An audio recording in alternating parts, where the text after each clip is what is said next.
I think I'll just do like a little mini review. It won't be that exhaustive because I have a headache. I'll start with like the good things. The graphics are great, especially at the time. They're really fantastic.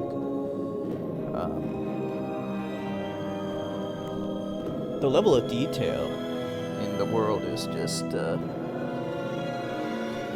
really impressive.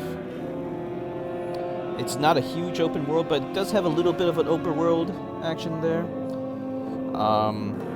It's more like a connected world, but it's not a connected world in the same sense as Dark Souls was.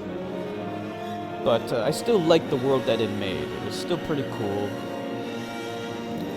The combat was good. It was definitely good, especially when you consider the time it came out. Most combat systems in RPGs wasn't really very well fleshed out. It's still a little clunky, even when I upgrade everything, my speed and everything. It's still clunky-ish, but it's not horrible by any stretch of the imagination. And the combat is really what carries this game. The game is based around just, hacking and slashing things, and honestly, it never really does get boring. Like, it never gets boring in that respect. Not really. It's always fun to upgrade your character and use new abilities and spells and attack enemies using your new abilities. There are some abilities that are better than others, but for the most part, it's pretty well diverse, and it encourages you to do side quests in order to upgrade your abilities. So that I like. The only real negatives about it mostly pertain to the PC version. There's no gamepad support out of the box, which is stupid. And I can't play it in windowed mode, which is just baffling to me. But gameplay-wise, the story is whatever. I didn't really care about it, but it's told in a decent way.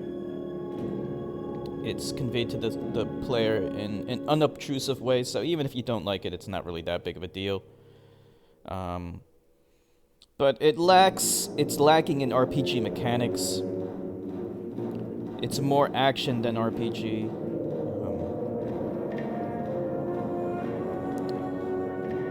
Yeah, if you're looking for like a deep RPG, then this is not really it. There's no character creation system, so you can't customize your character so that it's like your own. It's not really like that kind of game. And aside from the combat, there really isn't a lot. There isn't really much else to the game other than just killing things, which is okay because it does that aspect well. So I liked it. I'm impressed with the game. Near the end, I got a little bored with it. But the good news is that the game wasn't so horrifically long that it was overstaying its welcome. And as long as you stick to the main story, it usually doesn't. It doesn't do that. It doesn't overstay its welcome. And there is a lot more content to this game if you choose to do it. It's all optional, so you don't have to do it if you don't want to. But yeah, it lacks deep NPC interaction. The towns are mostly lifeless because you don't have that deep NPC interaction that you get with BioWare games like KOTOR or Dragon Age. But that's fine. I can deal with that. The towns, unfortunately, they do feel lifeless because of that, because the NPCs don't say anything interesting. You're never invested in this world or what they're doing or what. The side quests are just a means to get experience, and they're fun to do, but there aren't any subplots like there are in like Dragon Age. And that's the biggest difference between this and other RPGs. That's why a storyline is important, because if you ever play like Deus Ex Human Revolution, there's subplots.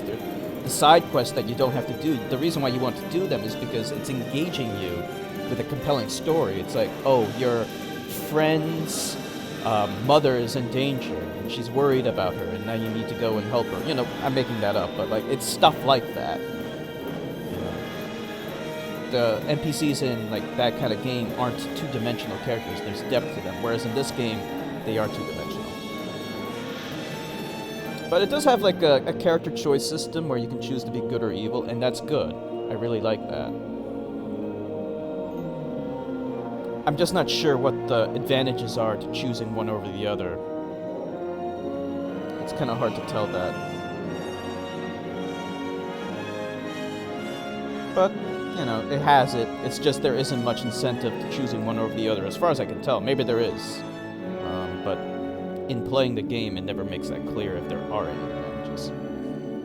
So, I guess that's basically it. Good combat. Light on the RPG mechanics to really flesh it out and make it its own. I can understand why Chloe didn't like the game. It looks like Killer Queen liked the game, which is good. It was cool. I'm glad you enjoyed it. It's nothing revolutionary. And at the time when it came out, it was disappointing because it had a lot of promises that were unfulfilled. But as long as you put all those expectations aside and go with it with an open mind, it's a pretty fun game. I enjoyed it. So that's it. That's Fable.